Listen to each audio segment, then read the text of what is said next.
Salut tout le monde, j'espère que vous allez tous et toutes très bien. Comme vous avez vu dans le titre, aujourd'hui vidéo un peu spéciale puisque je vais vous partager mes objectifs lecture de l'année 2026.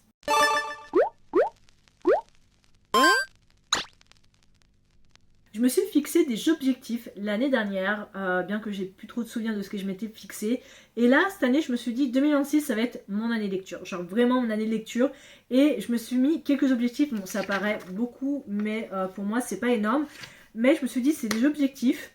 Je suis sûre que je peux les réussir cette année. Voilà, genre vraiment, je me dis, c'est mon année de lecture. Je me mets pas trop la pression. Après, soit ces objectifs, je les atteins, soit je les atteins pas. En vrai, on verra à la fin de l'année. Je pense que fin novembre, début décembre, on refera un tour sur cette vidéo pour voir si j'ai plus ou moins complété les objectifs que je m'étais fixés. Voilà, donc après, je me mets absolument aucune pression, mais je me dis, ce serait cool de partager ça avec vous, voir si on a quelques objectifs communs. Voilà, puis si vous pouvez me donner certaines idées en fonction de ce que je vais vous parler.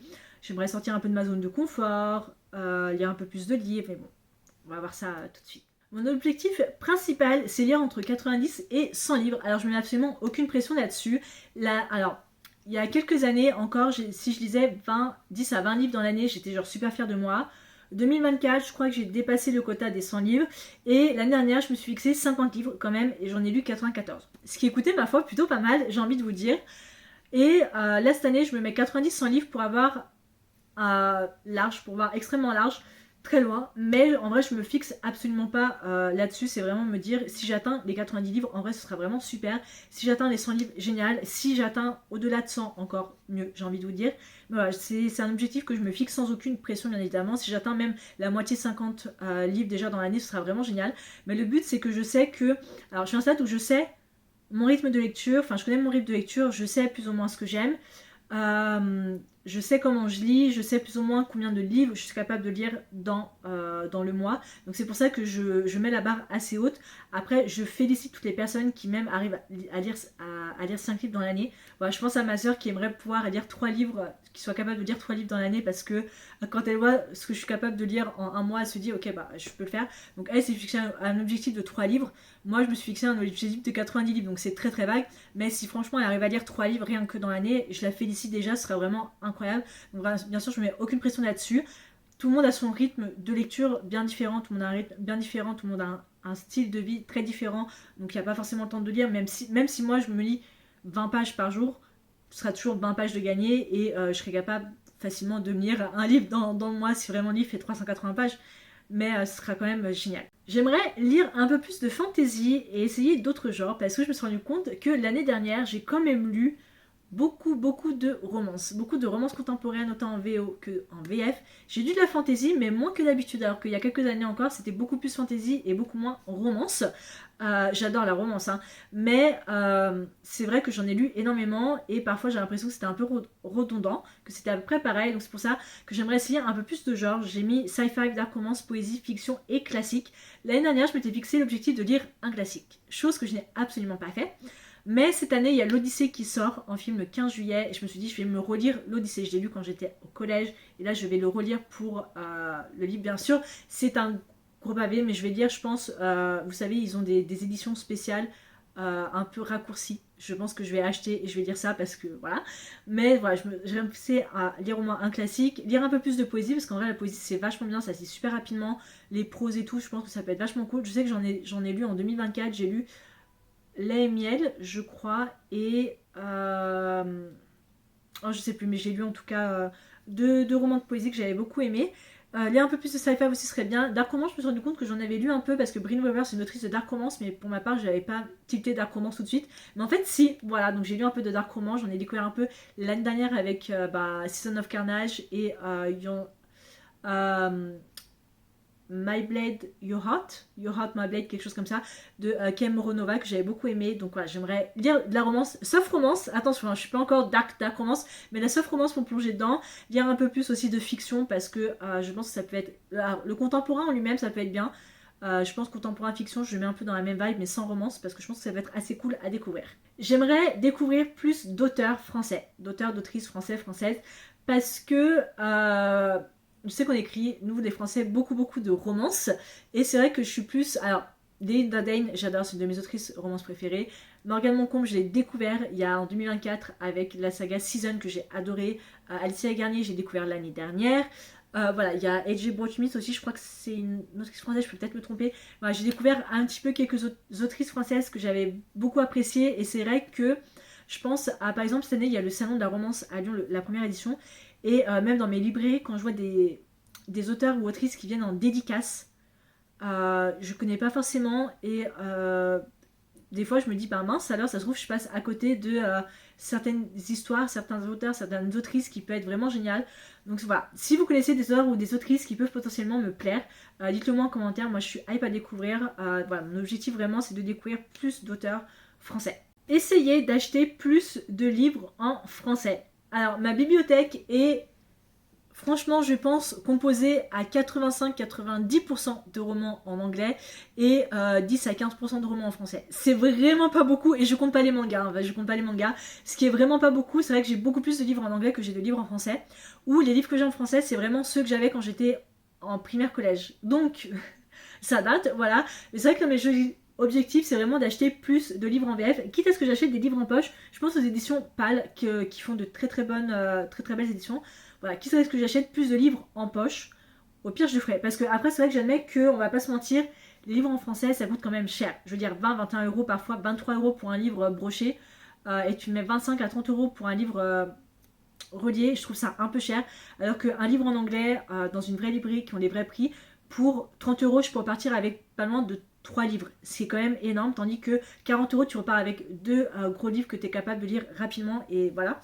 Donc voilà, le but c'est que j'achète plus de livres en VF que ce que j'achète en poche. Là c'est prévu, il y a peut-être 5-6 livres que je compte acheter ce mois-ci. Il y en a peut-être 2 en grand format, le reste c'est que des livres de poche. Voilà. Voilà. Où je lis pas mal de livres en français, mais sur ma Kindle. Donc voilà, essayez d'acheter plus en VF, après avoir bien évidemment évité la surconsommation, quitte à ce que j'achète dans les librairies, je pense à Décide, tout ça.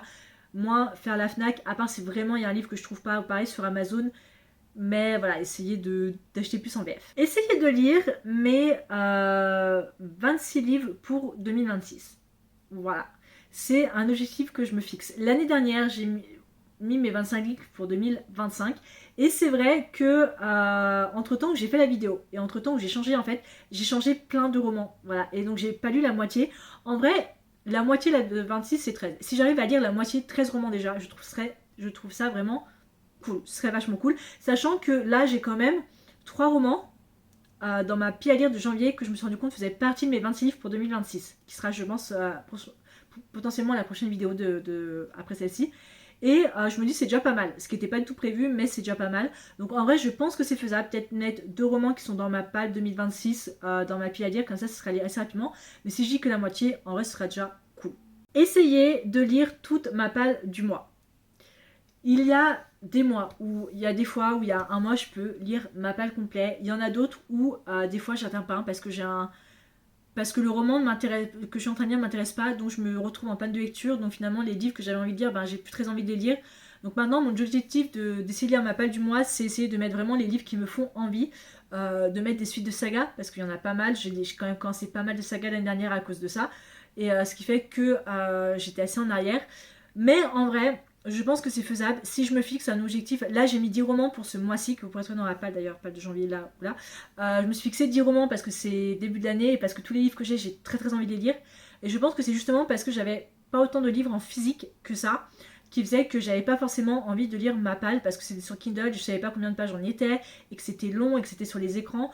Et là, je me dis, je peux me faire plaisir cette année, je peux m'acheter un peu plus de livres justement en VF pour contrer ça. Et c'est vrai que je lisais aussi parfois beaucoup en anglais, donc quand j'enchaînais 2 à 3 livres en anglais, au bout d'un moment je me suis dit ouais, petite pause, hein, et puis je reprenais jamais. Donc là c'est vraiment essayer, quitte à ce que je lise la moitié. Pour ça je me suis fixé un objectif dans essayer de lire ma palle du mois. Là je me suis fixé 10 romans. Si j'arrive déjà à lire 5 romans, je vais mettre 5 € dans une petite tirelire ou dans une enveloppe. Et si tous les mois j'arrive à lire ma palle, je vais mettre 10 € dans l'enveloppe. Ou si j'arrive à lire la moitié de ma palle, je mets 5 €. Et à la fin de l'année, tous les sous que j'aurais économisés sera pour m'acheter plein de livres. J'ai vu des gens faire ça l'année dernière, faire ça aux États-Unis. Je me suis dit, c'est tellement cool, je veux faire pareil. Donc c'est un objectif en plus qui me donne envie. Je me suis dit, comme ça en même temps je mets de l'argent de côté, comme ça je sais que je pourrais m'acheter d'autres livres après à côté. Donc voilà, je vais faire ça. Donc après, à voir. Évidemment, je me mets pas la pression là-dessus, mais à essayer quand même. Alors celui-ci il est un peu spécial, mais parce que je l'ai fait en 2024, c'est lire le second arc de One Piece, donc tome 13 à 20. Pourquoi? Eh ben tout simplement parce que moi et l'animé One Piece c'est mort, très clairement. Mais la série Netflix Live, pour la première saison, j'avais lu les 12 premiers tomes de One Piece parce que je voulais lire le premier arc pour vraiment me préparer à la série. Chose que j'ai fait. Et évidemment, avec la saison 2 qui arrive en mars, et ben, le mois de mars, pour moi, ça va être le tome 13 à 20 de One Piece, donc 8 tomes. Voilà, donc 8 tomes, 8 romans qui seront déjà lus. C'est voilà, c'est mon objectif, lire le second arc de One Piece, parce que je suis comme ça, j'aime bien lire. Vous savez, depuis le temps, j'aime lire tout ce qui va être adapté, et vu que One Piece, c'est des mangas, et ben, je continue. Alors, One Piece, c'est pas le manga le plus ouf que j'ai lu, très clairement. C'est pas le manga qui me tente le plus. Des fois, je trouve ça long. Je veux dire, un combat, ça va durer 3 tomes et demi. Tandis que dans la série, ça dure même pas 10 minutes. Voilà. Mais je lis quand même parce que je veux quand même apprécier, voir la différence. Et je trouve qu'il avait très très bien réussi la saison 1. Donc, je pense que la saison 2 peut être tout aussi bien. Mais pour ça, il faut que je lise le second arc. J'ai le temps, hein. Ce sera pas avant le mois de mars. Mais voilà, un petit objectif que je me mets. Lire plus de graphiques. L'année dernière, j'ai quand même découvert pas mal de graphiques. Pas autant que ça. Mais alors quand je parle de graphique, je parle pas de manga, forcément. Je parle de bande dessinée, je parle de graphique, je parle de comics. Parce que c'est vrai que j'ai l'impression d'être passée à côté de pas mal de choses. En 2024, j'ai découvert la bande dessinée Le Cœur en Braille, que j'ai adoré, vraiment, que je cherche, il faut que je m'achète d'occasion d'ailleurs.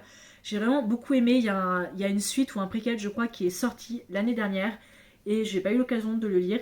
J'ai découvert la médiathèque et j'ai vraiment adoré. Et c'est vrai que je pense évidemment à La Princesse et le Croque-Monsieur, que j'ai découvert l'année dernière, La Bête de la Quicorne, que j'ai découvert aussi. Et j'ai vraiment beaucoup aimé.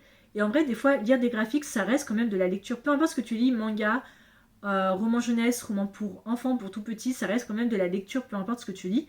Et je trouve qu'on a quand même de très très belles histoires avec de très très beaux dessins pour enfants.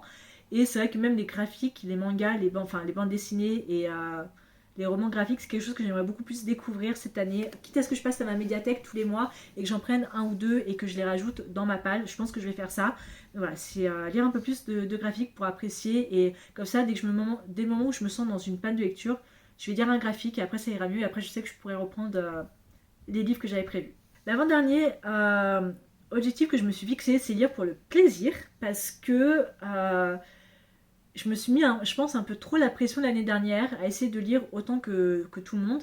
Et j'avais pas mal de livres que j'avais mis sur ma Kindle parce que j'étais tombée dessus sur Goodreads. Je me suis dit, ouais, finalement, j'ai jamais lu. Ou quand je disais, bah, finalement, c'était pas tout ce à quoi je m'attendais. Et je me suis dit, ça va avec essayer de lire justement ma palle du mois. C'est essayer de mettre des livres ou acheter des livres qui me font vraiment envie et que je me dis, ok, je vais lire parce que c'est pour plaisir, parce que j'ai super envie de le lire et pas parce que je me force à lire. Voilà, d'où les pannes de lecture, d'où les graphiques, d'où à peu près tous les points de mes objectifs qui se reviennent. Lire pour le plaisir, c'est aussi vraiment prendre le temps d'apprécier un roman, mais aussi d'apprécier un graphique, d'apprécier ton moment de lecture et te dire, ok, je lis parce que j'ai envie de lire, pas parce que je me force à lire. Voilà, c'est quelque chose que j'aimerais essayer de faire un peu plus à l'avenir, il faut vraiment que je travaille dessus. Le dernier point de mes objectifs, c'est plus par rapport à la chaîne, c'est être plus présente sur la chaîne. Je publie une vidéo par semaine, mais c'est vrai qu'il y a des fois où je me dis, je peux poster plus, je peux prendre le temps de plus poster. Là, pour ce mois-ci, j'ai quand même, je crois, 5, 6, 7 vidéos que j'aimerais faire, mais je me dis, je poste une vidéo par semaine, comment c'est possible? Bah, finalement, en fait, je tourne les vidéos, quitte à ce que je les tourne, j'en tourne 2 à la suite, et ben, j'aurai le temps de les publier. J'aimerais être plus présente sur la chaîne, mais j'ai pas forcément des idées de vidéos à chaque fois. Et il n'y a pas forcément, j'habite pas chez moi, j'habite depuis temps, peut-être vous savez pas, mais pour les nouveaux arrivants, j'habite chez ma grand-mère. Donc ça, c'est son ancienne chambre, je la partage avec ma soeur. Donc c'est vraiment que cet espace-là que je peux utiliser quand je filme des vidéos, quand je filme des weekly vlogs, des reading vlogs. C'est quelque chose que j'aimerais faire plus, hein, avoir plus d'idées de vidéos. Malheureusement, je suis vraiment très restreinte dans cet espace. Cette année, normalement, ça devrait changer. Mais c'est pour ça que je me dis, je peux me fixer d'être plus présente sur la chaîne. Vraiment prendre le temps de filmer des vidéos dès que j'ai l'occasion de le faire. Le but, c'est que j'essaye aussi un peu de filmer dehors, chose que je suis pas du tout à l'aise pour faire des vlogs. Mais j'aimerais vraiment être beaucoup plus présente pour vous, pour montrer à quel point je peux être assidue, comme on dit, voilà, quand on travaille, être assidue. Mais ouais, j'aimerais vraiment vous partager un peu plus mon bonheur, un peu plus... parce que j'adore filmer des vidéos, mais voilà, il y a tout un truc qui fait qu'il faut que je prenne le temps. Il y a le travail, je suis fatiguée, j'ai pas mal de problèmes de santé qui fait que j'ai pas forcément de motivation ou c'est un peu compliqué. Mais j'adore ce que je fais et j'aimerais continuer et partager ça avec vous Voilà, c'est quelque chose que je me mets vraiment en top priorité de mes objectifs. Donc voilà, c'était tout ce qui concernait mes objectifs lecture de 2026. J'aimerais savoir si vous en aviez aussi et qu'est-ce que c'est, si on en a quelques-uns en commun ou j'adorerais découvrir vous quels sont vos objectifs lecture. Pour ma part, j'aimerais vraiment essayer de me tenir un peu là-dessus. Bien sûr, encore une fois, je ne me mets absolument pas la pression. Quand vous faites des objectifs, quand vous fixez un nombre de livres à lire, quand vous fixez un nombre de livres à lire par mois aussi, ne vous mettez absolument pas la pression. Moi, c'est quelque chose que j'aimerais beaucoup travailler cette année, arrêter de me mettre la pression, parce qu'il y a quelques années, quand j'ai commencé la lecture, quand j'ai commencé, croyez-le, c'est pas ma première chaîne de livres, c'est pas ma première chaîne BookTok, mais c'est vrai que quand j'avais commencé il y a quelques années déjà, je m'étais fixée, je lisais tous les livres que les gens lisaient, donc ça me plaisait pas forcément, je voulais essayer d'être dans les trends, essayer de suivre un peu le rythme, et finalement je me suis un peu perdue. Mais là, c'est vrai que cette année, il faut que j'arrive à relâcher la pression, d'arrêter de me mettre la pression pour tout, vraiment lire pour le plaisir, vraiment partager avec vous ce qui me fait vraiment envie, quitte à ce qu'il y ait des gens qui aiment, quitte à ce qu'il y ait des gens qui n'aiment pas, que j'arrête de mettre la pression sur le nombre d'abonnés sur la chaîne. J'avance doucement, mais j'avance et il faut que j'arrête de mettre la pression, de me fixer, ok, eh ben, mes vidéos ne fonctionnent pas parce que je gagne pas d'abonnés parce que ce que je fais c'est forcément mal. Non, c'est juste que je pense que, comme j'ai dit, j'ai pas forcément, je suis très restreinte dans une même pièce, donc j'ai pas forcément le temps de faire ce que je dois faire, je suis vraiment restreinte dedans. Donc voilà, je me fixe en fait tellement, enfin mon cerveau bouge dans tous les sens, donc j'ai pas forcément, voilà, j'essaye de faire comme je peux. J'arrête de mettre la pression, ne vous mettez pas la pression vous non plus sur vos objectifs de livre. Prenez le temps que vous avez à prendre, lisez ce qui vous fait envie. Moi, c'est quelque chose que je vais essayer de faire.